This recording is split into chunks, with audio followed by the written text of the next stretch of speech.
Well, around the time that you're going into prison, Manuel Noriega takes control of Panama. Correct.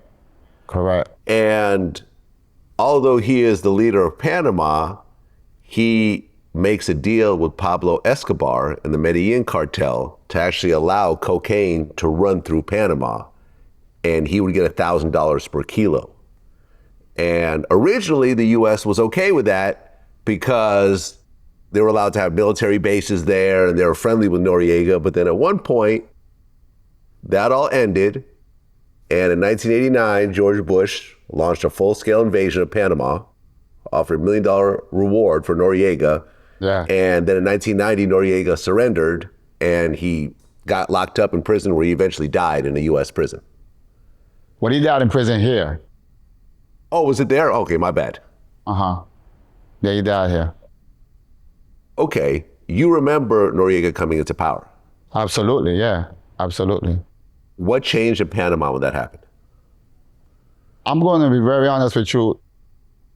So, not much change as far as how the government dealt with crime from the previous general that was in command, which was Omar Torrijos, which is the general who signed the treaty with Jimmy Carter for the canal to be returned to the Panamanians in 2000.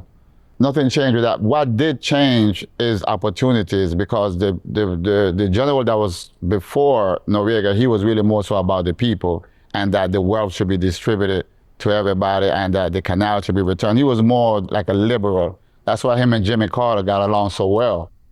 Noriega was like, it's about that money. Whoever make the deal, let's get it, let's put it in motion, fuck the people, you know?